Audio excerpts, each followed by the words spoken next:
Bonjour chers internautes Balandia SM officiel TV na kolandisama ya mbula na biso lelo toza le 8 mars mois ya mars ya ba mama ne lelo eza clôture ya mois tobengami na fondation une idée pour des jeunes donc yango toza awa bomona ba mama cameraman zo ba mama na msika pe malgré les annonces mama a rejoint bino bango nde toza na bango awa pona partage conférence ezali nini ba mama ba faut ba koki ko sala ndenge ni ba mama ba kotambola yango toza na bino du début jusqu'à la fin à l'exclusivité bolanda biso na aigle du ciel.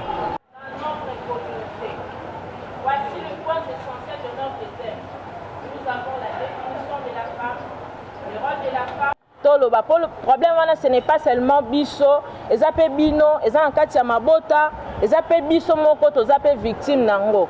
To boti avant libala, to boti bino pe boti avant libala. Humaine de sexe féminin.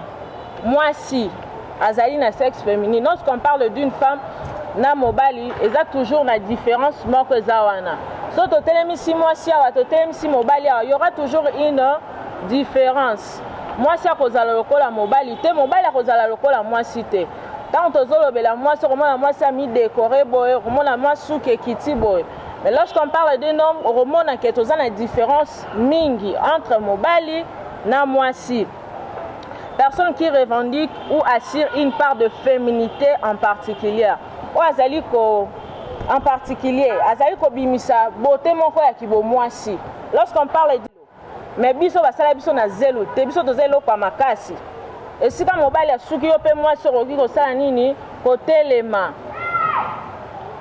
esika mobali asuki yo moi soroki ko telema po yo zelo kwa makasi ye basala ye na zelo oroki ko sopele mai pe azongi na ye mabele or toi la femme obimi na mokuwa ozali o ezali makasi mingi to kiti na moi lombango toyeba les rôles de la femme tozali ko comprendre les rôles de la femme. Tina ya mwasi. Le rôle de la femme est celle qui transmet la vie. La linga les ali moi ça zali oyo azali kopesa bomoi. Sans la femme, mobali o azapeme nanga koki ko telema te. Moi si azali eloko ya motuya mingi. Moi si azali ko eloko ya ko négliger te. Aza eloko moko oyo aza motuya mingi tokoki kotika mobali te kaka ye moko akozala toujours na posa ya mwasi pene na ye eloko ya motuya mingi. Le prestige d'une épouse se mesure au nombre d'enfants et particulier au nombre de fils qu'elle donne au lignage et cela surtout dans les systèmes patrilinéaires. Moi si azali eloko oyo ba négligeaka te ba maman mbote ozolo bana mongongo moko ya sete pona nini olobi parce que il y a l'homme à mes côtés je ne peux pas crier à haute voix non moi si azali eloko ya motuya mingi nazali kobetela yango sete moi si azali eloko ya motuya mingi phénomène ya fille-mère. Les phénomènes fille-mère ne datent pas d'aujourd'hui dans notre société. Aussi les noms que l'on donne aux religieuses de certaines communautés.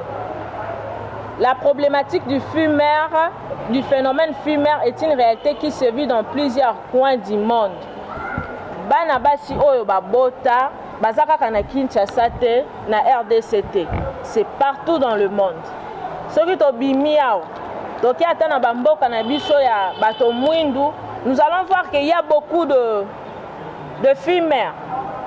Bana basi oyo babota baza ebele yango eza te soki obota obomba mwana etinda yo obwaka mwana non eza kaka awa te c'est partout dans le monde koyokela yango mpe soni te ke na bota nde ntina na ngai ya kibomwasi esili non soki tolobi tokende mpe na mboka mindele mingi mpe esalemaka nde na mboka mindele nous allons voir qu'il y a beaucoup de filles-mères.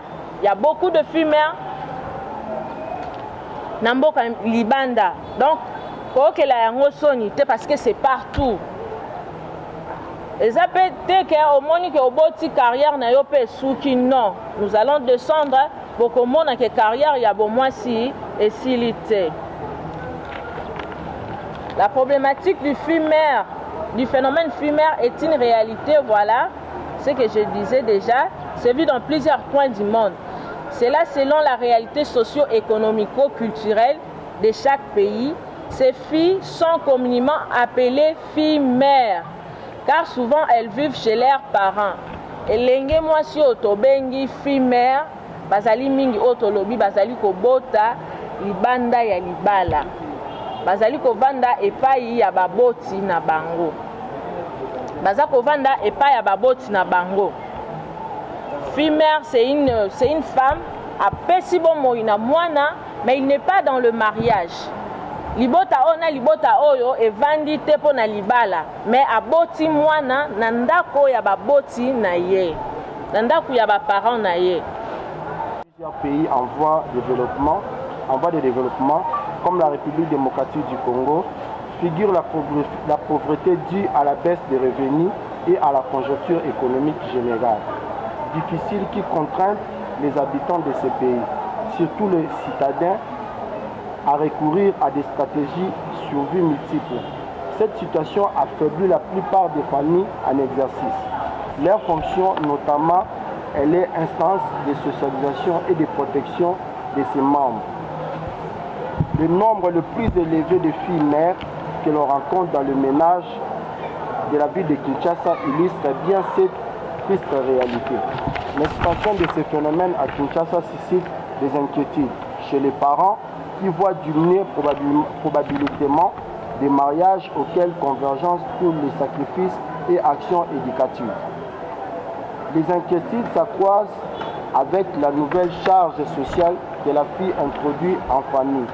À cette période où la crise côtoie plusieurs ménages, le phénomène fille-mère a pris des proportions inquiétantes.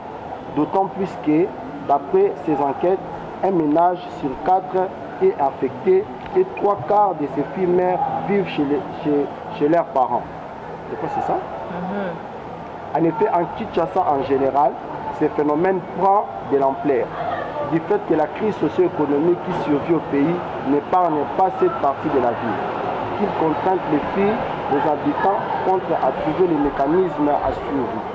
Pour beaucoup de filles, moyen de résister à la dite crise, c'est ainsi qu'observent le vagabondage sexuel au sein de la jeunesse congolaise, au risque de compromettre leur avenir de cette catégorie de la population et qui est l'avenir de la nation, ce qui aboutit aux grossesses non désirables, au phénomène des filles et aux autres conséquences déjà mises en exergue par les diverses études. Merci beaucoup. Pour résoudre le problème de filles-mères dans notre communauté, nous devons avoir des projets de création.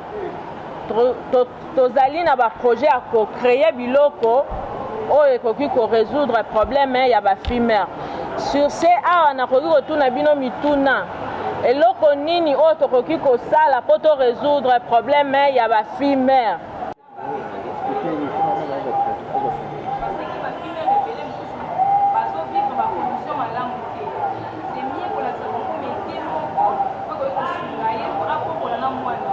Voilà. Merci. Maboko.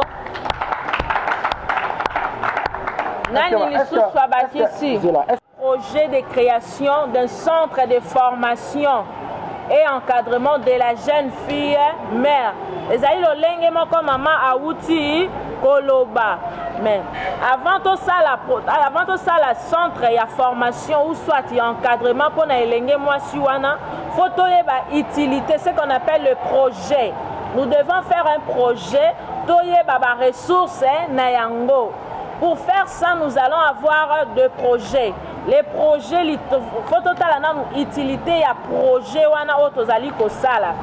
L'utilité à projet, ce projet a pour utilité de créer un centre d'encadrement de filles mères de notre communauté, tel que nous l'avons conçu.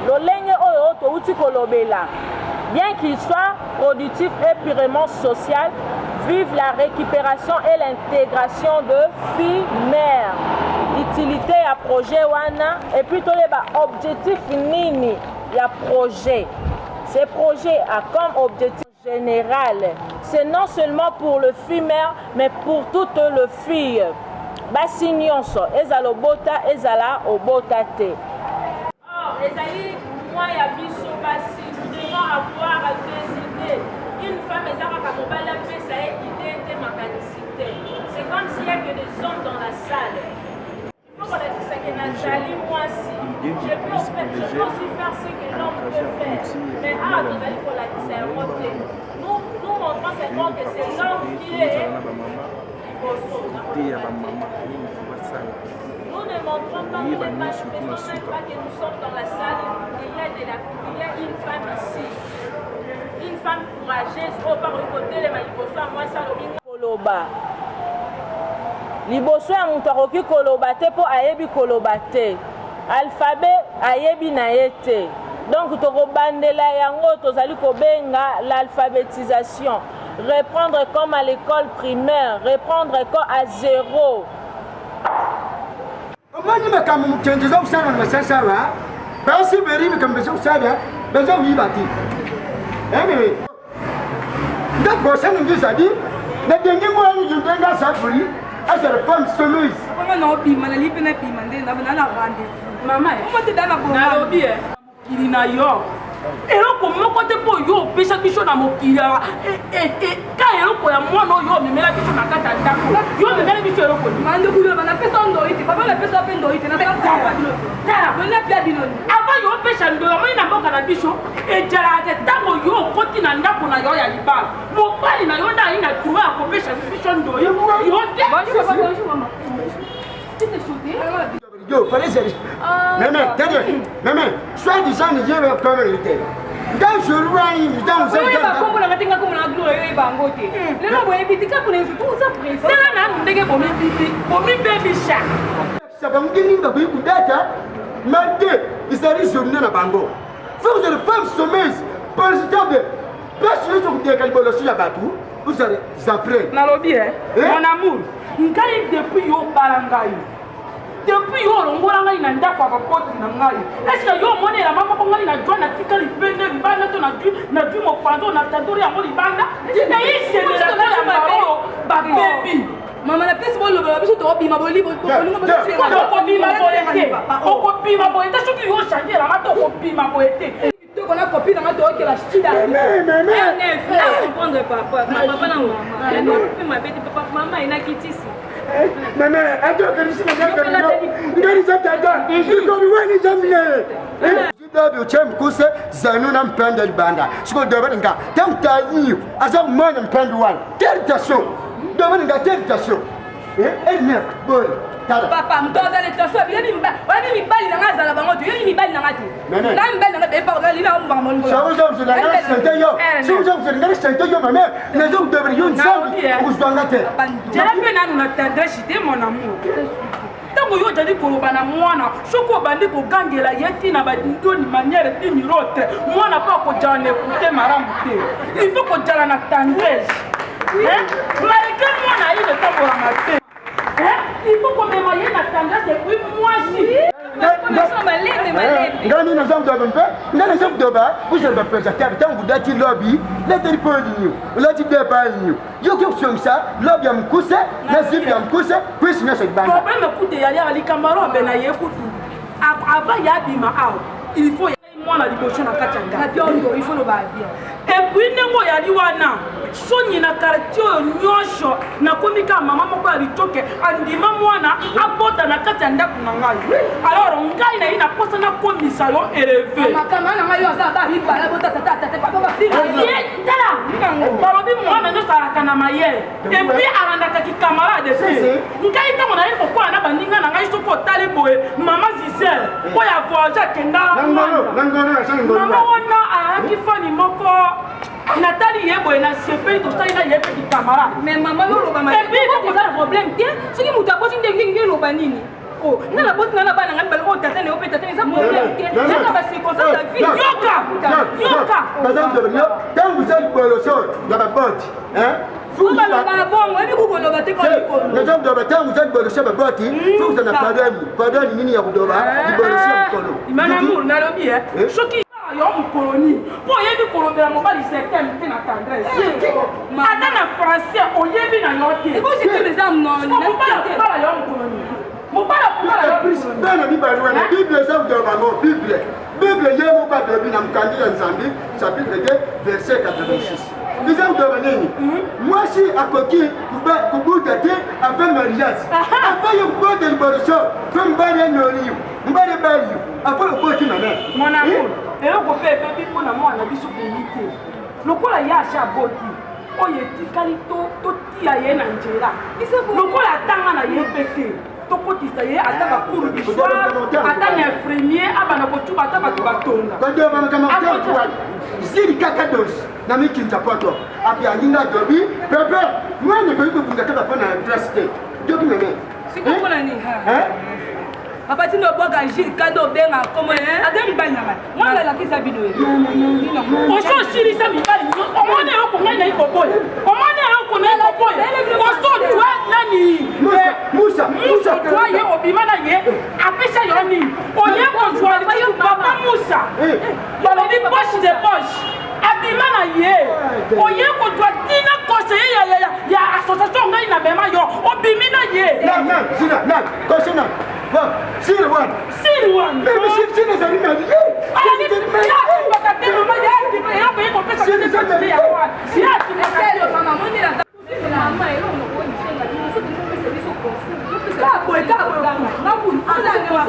Ebongo soki topesi bino conseil na kati ya ndako na dwi na tio oyo na kati na ngai na bandi kopesa yo conseil la femme il faut subir la femme il faut changer il faut partout de partout yo boy koyo so ngai na sani na tokisa yo na lipo fo yo yo kanga na tokisa yo na lipo fo yo yo kanga sana yo ki kasi tout koto ni tokela pa tena mwashi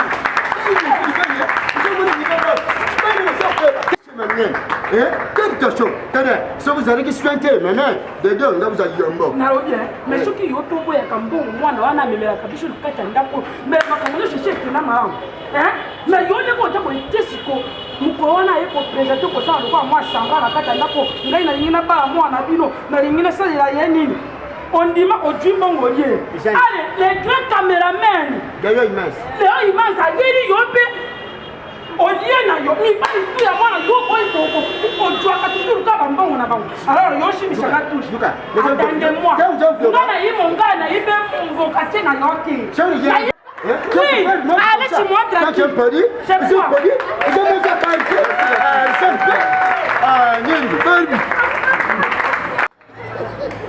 Mama Rosalia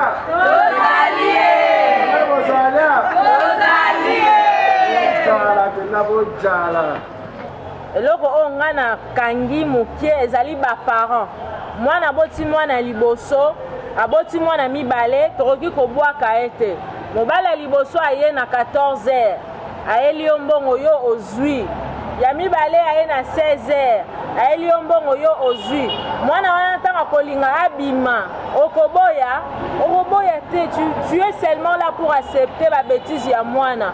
Or, okoki kosunga mwana tango mwana omoni ke mwana deja bebisi sunga ye kotisa ye classe oza na makoki akokotisa ye classe te gratuité mpe ezali oza na makoki te kotisa ye centre ya formation ekosunga ye ayekola ta kokanga suki ayekola ta kobeta machine ayekola ta kosala galette ekozala eloko ya motuya mingi nde chance ya libala elongwe yo non soki ose gérer bien oboti kobota ezala ngo oboti kaka nous dans d'autres termes nous allons dire que ça accident ce n'est pas dit que oboti ndo okoki kobala te mobali mususu akoki komona yo te eza na bato misusu babota bana libala pe eye ekuti bango. Il faut enlever dans nous, dans notre tête, que soki moi si aboti akoki kobala te na mema vi nanga lolenge Gloria na R9 bazali komema parce que si baboti bazomona carrière na bango eza kaka ambiance capella carré club non ya fondation na biso moko quelque part na mboka songolo pakala mais soki ozali komema vi na lokola Gloria na R9 okosuka na nzela okosuka na nzela Ce projet est une réponse à un problème réel ressenti dans le milieu social. La faisabilité du projet au niveau technique, un personnel du centre, pour tout ça, le centre, wana autolobie, il y a formation, il y a esthétique, il y a coupe couture, mutu moko akozala chargé pour alandela misala wana. Au niveau économico-financier, premièrement, ce projet sera financé ou bénéficiera d'abord de l'aide communautaire à travers l'adhésion de membres. Ngai na yonde tokosala ete centre wana etelema na makoki na biso ya mikie soki tosangani topesani idée tozali bomoko nous pouvons faire un centre po esunga basi oyo bilenge basi oyo bazali na bana po misusu bazokende na bana mibale po makoki ezali te okoki kosunga ye na baconseil na yo olakisi ye nzela ya malamu ekozala bien mpo na biso mpo na bino biso bonso tokozala malamu. Ce n'est pas seulement yozala malamu muninga moko azala malamu te komona kobwaka mwana libana mwana moko nakoki kokoba na mwana mibale te oboti ye obwaki ye mais soki azwi nzela malamu ya kokutana na centre moko ya formation naza sur te ke akobakisa mwana ya mibale quelque part tokoki kolobeza distraction soki azali distraite peut-être na koyekola kokanga suki na ye koyekola kotonga na ye nzela wana ekobunga ye mwa moke na mututi ekosila. Sur ce, nous pouvons dire que le projet est faisable. Soki totali ba makambo ba point oyo tozwi tokoloba ke projet na biso eko réussir. Soki tosangisi makanisi na biso tokoloba ke projet esali nini et réussir. Nde nazongisi maloba mwa moke epa ya conseiller. Okay. L'État aussi, par rapport à Makambuto Loba, l'État aussi a une grande responsabilité par rapport à Makambu ya jeune fille, parce que l'État n'a biso s'occuper à s'occuper dans l'côté, ça a vraiment un problème moko biso moko ko résoudre en côté. Faut to résoudre en haut na biso na bino na l'État pe a accompagner biso pe na kati ya lit oyo ya ko résoudre makambo. Il y a un paraphraser moi muke na otanga moi muke pour comprendre le rôle pe à l'État par rapport à makambo ya rusala pour na biso. Le rôle de l'État est de veiller à ce que la vie publique soit une source de prospérité et non de déchéance pour les citoyens. Pour ce faire, il doit se garantir un minimum d'aisance nécessaire à tout homme. Étant donné que travailler a le droit de jouir du fruit de son travail, ainsi que les salaires donner la possibilité aux chefs des ménages d'accomplir leurs devoirs vis-à-vis des personnes à leur échange. Si le gouvernement congolais prenne en charge effectivement les études à tous les niveaux, il aurait évité la dépravation scolaire et des filles à procéder à l'amélioration des salaires des parents et aux tuteurs des enfants afin d'éviter des conséquences qui survivent dans certains ménages. Donc c'est-à-dire ceux qui les tapent, à comme qu'on soit responsabilité na yé na makambu mususu, au moins on a phénomène au tozo décret mingo ya phénomène ya fille mère et qu'on diminue un peu. Au moins on est moi la moi si vous à salaire quelque part. À ça un salaire peut-être ya au $200. Mais na salaire on est à $200 wana. Tam tout chef na ye na kati ya place ya salaire wana. Mais chef a chaka emisu. Tam tout chef a ebisa ke bon au 200 mais 50 et en compte ya masolo. Vous comprenez, 50 et en compte il y a ma solo. Et ça fait que moi si moi a émergé bien exact.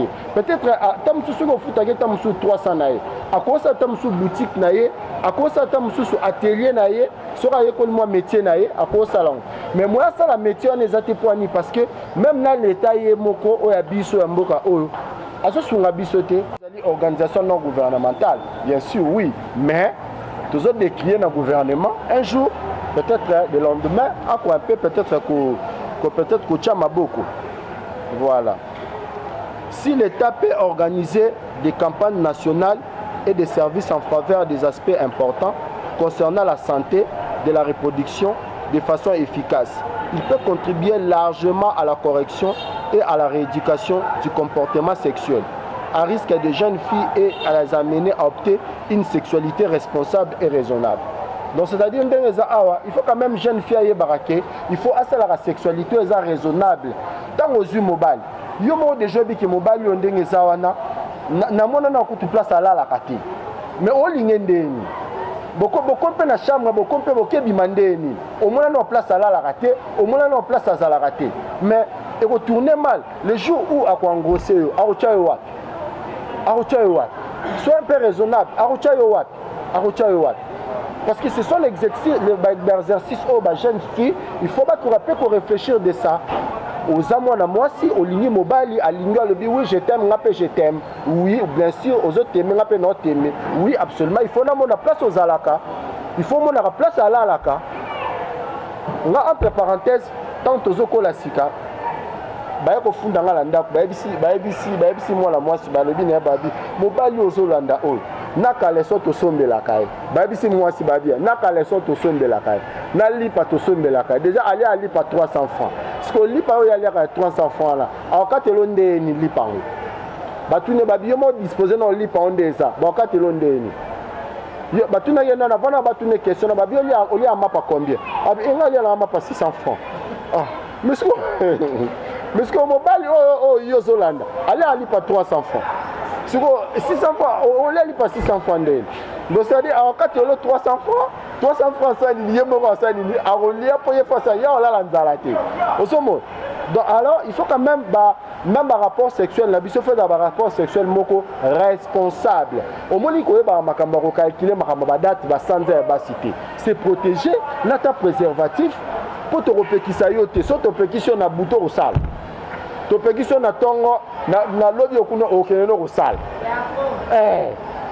to pekisa ote loko mo to pekisa o ezate yango wana sala ka rapport sexuel eza responsable moba la lingi yo uyo linginga o to sala bongo te na bi état sérologique na ote na bi te tango ni na ko kangama vous comprendre botine expression yango wana botine po to tobi préservatif to luka mindondo préservatif ele oni te botine po to to ba botine bilo so bokoma monte donc c'est-à-dire il faut que ça la rapport sexuel moko responsable oyo et ko sunga yo et ko sunga pe na ba génération future vous voyez donc c'est-à-dire aux ana conseil même ya kopesa sa moine tant moi na zokola et ça le quoi illustration to salia donc c'est-à-dire tant ozo accepter moi si toi ozo accepter moi na makamnyo sur mabe atoza na loko tant que parent zala parent konzimaka que moi na moi si aya kozela yo non maman moni na bimaka papa wana apesa tala te ya pesa tala te akangaka misu so akangi misu akopesa mais pour quelle fin? Pour quelle fin? Pour quelle fin? Parce que le lot à Rosalano, peut-être à Rotika, kolon la moisse nanda kutepo, à Rosoyo, à Zuna Libanda, à Rokotisson nanda. Toi, tu dois être responsable. Il y a Vinayo Moko et puis il y a Makam Ozosal. Il faut toujours regarder l'avenir en face. C'est ça l'objectif. Il faut toujours regarder l'avenir en face. Aux jeunes filles, ne soyez pas désespérés. Ne soyez pas désespérés.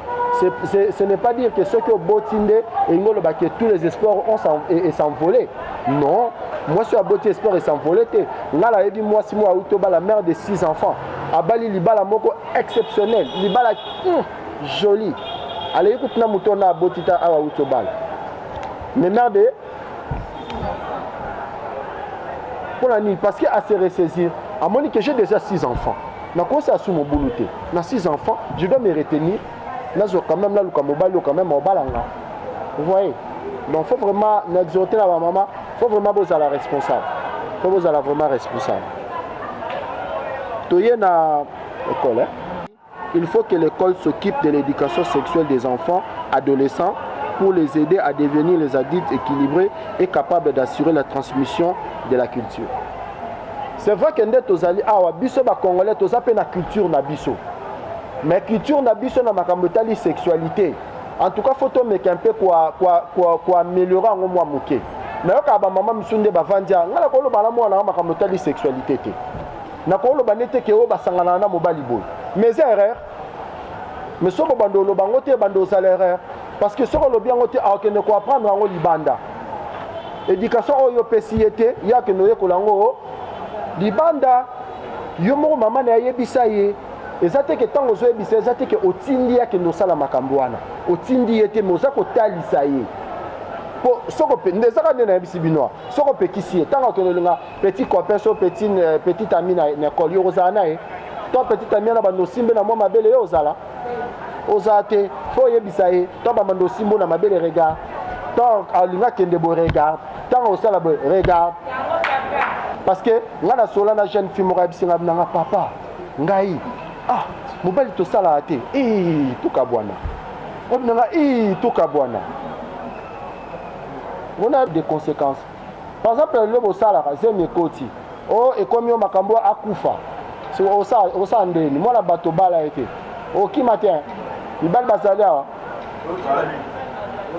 okimati mwana bato siko ochezeli siko mwazo ya charge ezate osa ndeni okimate voilà yango il faut faire des rapports sexuels responsables si vous n'êtes pas responsable kosala ba rapport sexuel wana te parce que vous êtes non responsable te monsieur tout le monde maman mukolo mais n'est pas responsable azobota lokola ngulu donc chaque année donc azobota abota lokola ngulu non il faut être responsable. Je peux continuer. Le ligne papa Outi Koloba, l'État repère sa mission éducation, qui est là si na église paix. Et qu'on paie sa mission éducation. Ce qui bazali qu'on paie sa mission éducation, to bois kangote. Les rapports sexuels c'est bon. Les arakito komingi. Elengi makasi. Ezaka malamu mingi. Mais il faut faire les rapports sexuels responsables. Voilà. Quand tu le fais, tu dois te dire que je suis responsable de ce que je suis en train de faire. Eza malamu mingi. Mais pour nous les enfants de petites filles, bana otozali na âge à puberté, ce n'est pas bon. Eza na âge okoki ko salela yango. Kozala elenge mwasi oyo abota ezali kosukisa ba rêve na yo te. Ce n'est pas limiter tes rêves. Aussi au boto lobité comme j'ai déjà un enfant, j'ai deux enfants, rêve na ngesi et sukiwana. Non, tu peux aussi bats-toi pour ce que tu veux. Bunda pona oyo lingi. Tu veux te voir devenir. Aujourd'hui, nous avons de ministres femmes. Nous avons de députés femmes. Oh, azali ko loba, azali ko débattre, azali ko défendre l'Assemblée nationale. Tu as de la valeur, tu as de la qualité. Tu as une chose que tu dégages en toi. Oh, yokoki ko exploiter ango, ko limiter ango te pour te dire que je suis une fille mère. Une mère célibataire, je ne peux pas. Non, tu peux aussi. Tu peux mieux faire qu'avant. On peut gérer ma fondation. On peut en tête une entreprise mon corps. Qui ça rêve parce que tu as un enfant chez toi à la maison. Parce que tu as des enfants chez toi à la maison. Tu dis que ma vie est soukiwana. Non. Okokipe kokumba mituka lolenge tozali komona basho bazali kokumba ba jeep libanda. Si tu te limites, yo moko kosuka na nzela. Vois-toi que tu es une grande dame, vois-toi que tu es une grande femme. Moi si moko oya kozala parmi les femmes o ba ko citer lobby. Ce n'est pas seulement que j'ai un enfant, j'ai des enfants que je peux me limiter. Bana wana bazali suka ya carrière na yo te. Tu ne sais pas ce qui est prévu pour toi demain. Peut-être na ba qualité na yo, ta façon de parler, ozali ko suki sayango lobi na koki koloba devant les gens parce que j'ai des enfants. Tu es en train de donc ko s'étouffer, ko étouffer et loko oya motuya ezali kati na yo. Je suis là encore pour dire pour la unième fois, je suis là pour encourager les filles mères, les femmes célibataires, le fils célibataire. Vois-toi que tu es une grande femme. Dis en toi que je suis une femme. Je peux tout faire. Atana maina miso, tu peux dire que je peux faire. Moi, si à Kitisake Longina na Maya Misute, tu risques de perdre la beauté de ta couronne. Tu as une couronne que tu portes na mutu na yo ekoki kokoyate. Bomba yango batela yango malamu. Kolobate ke na botina kitisa moto na nga non. Avancer. Si tu peux vendre les braises au coquille, il y a de nos mamans bateka makala, bana babima ba avocat, ba magistrat, ba médecin. Tu peux aussi faire ça pour ta vie, pour l'enfant que tu as eu. Cet enfant-là va te aider demain au lendemain. Tu peux aussi faire ça pour tes enfants, pour tes futurs enfants. En tout cas, je vous remercie.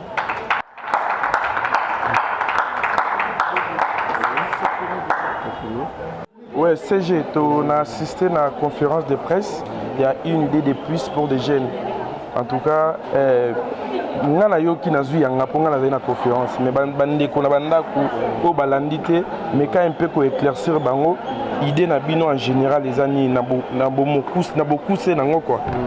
En fait idée na biso en général les ali kaka kozwa oyo azali jeune elenge ko bakisela likanisi oyo déjà ya zalaka nango mais biso toyeka ko bakisa mwa ndambo likanisi oyo ya zanango yango no monaki tozwaki likanisi à travers la fondation na biso na ndeko nango azana Luanda Clarisse Moussa Ngalala Clarisse Moussa Ngalala bonjour bonsoir bisigo zali donc biso dans la conférence voilà topesa na likanisi to meka un peu ko épingler ndenge nini toko sala pona jeune fille o asi ya bota to meka un peu ko résoudre problématique wana yango moni to sangisa ki mwa ba mama to meka un peu ko kabula likanisi yango fait ezalaki yango wana ndenge bon meka un peu ko kabula likanisi yango qui est derrière vous pour moi msusu ezala bandi lelo boye puis lobe komita msusu vous avez besoin au aligné dans 2023 bobandara boye bobengi bato puis fondation et puis lobe komino entouré pour soutenir là il m'a député na bino en fait biso ezali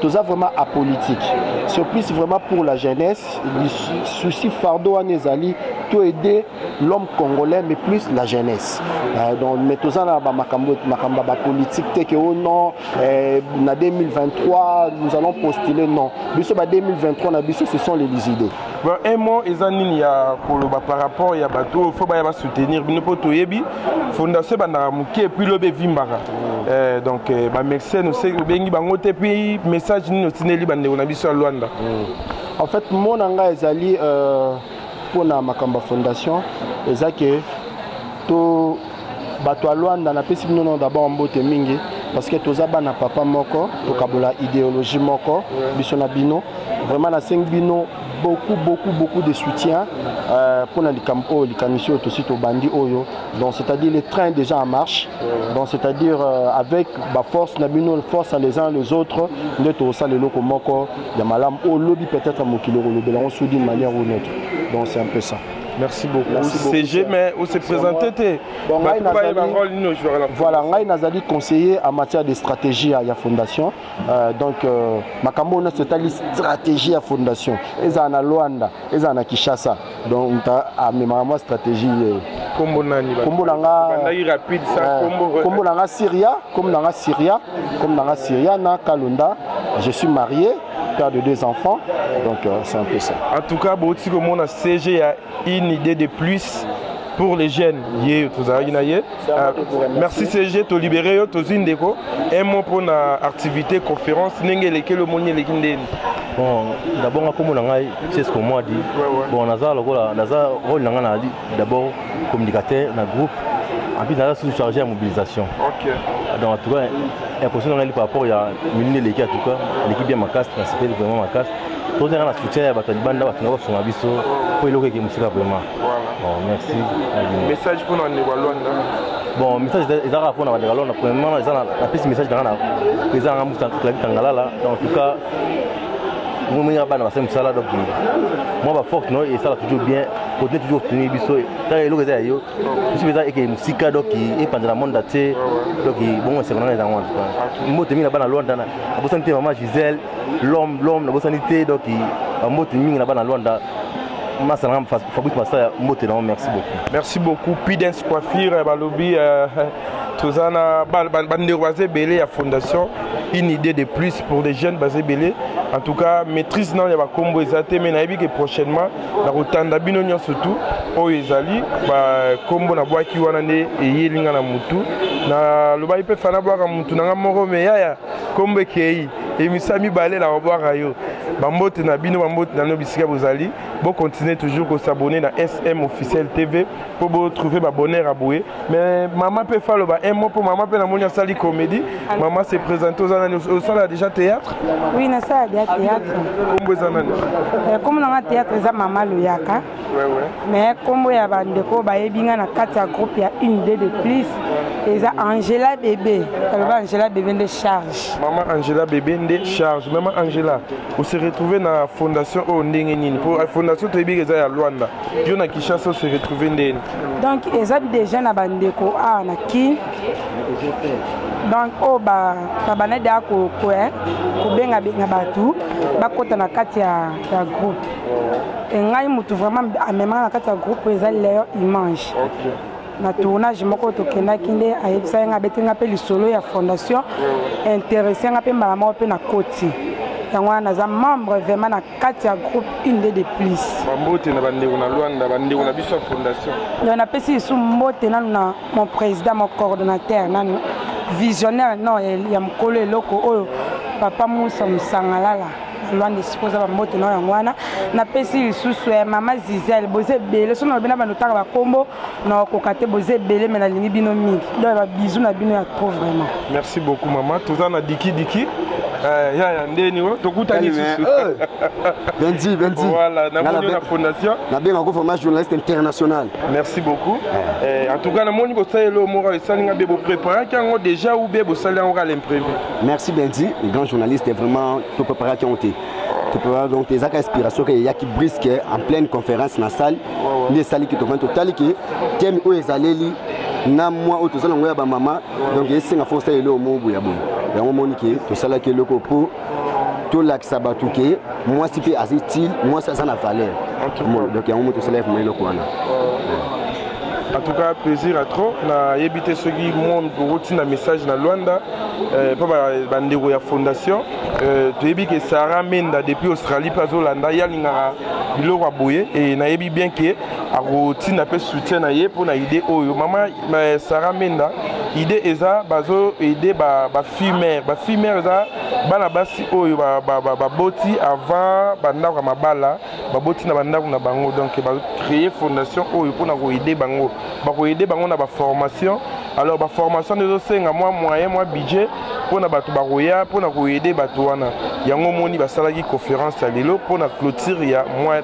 de la femme tozala nde on a biso pe diki na yebite soki kombo na otanga bien so na obeta ngo mandoki merci Benzi donc moi c'est je suis papa diki dans ce frère pena yo donc baloya image ba yebi donc beleko ti lo baté lo na sepeli kaka na na sengo parce que ninge conférence l'équipe vraiment na zaki s'il te pena ndimete ke le kabo on en peut na lo bakaka donc ba jeune vraiment baya ba maman baya ko participer na groupe na biso na kati ya une idée de plus na fondation donc eza vraiment groupe moko makasi eza na avenir donc on peut s'appeler donc courage je suis belé na moto belé pas yemo ko visionnaire et loko Clarita Musa na pese ba moto belé sikazali donc fait toye baka oyo tozali en tout cas moi si mon enfant baka oyo tozali merci beaucoup donc na s'appelle vraiment na conférence merci beaucoup pena Léon Image tout le monde na ye pa ya maman présidente Sinabiso maman Rite Mbomba oyo atika biso maman ya fondation Génération Amida Kamere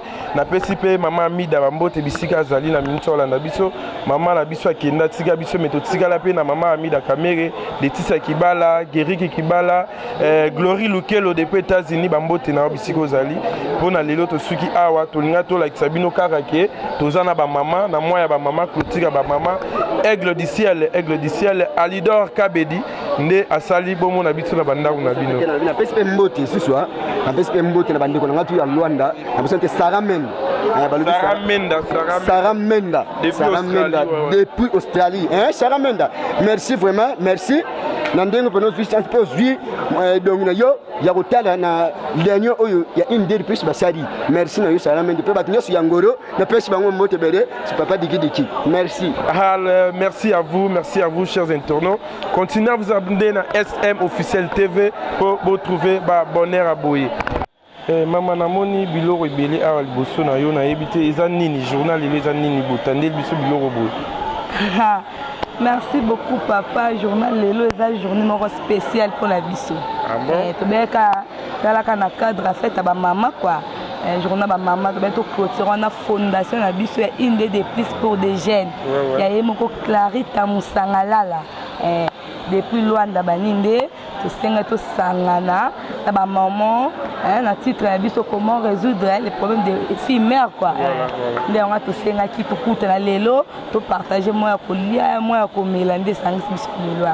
En tout cas, maman Clarisse, maman Ernef, il y a Clarita Musangala là. Clarita Musangala, président donc, il est président.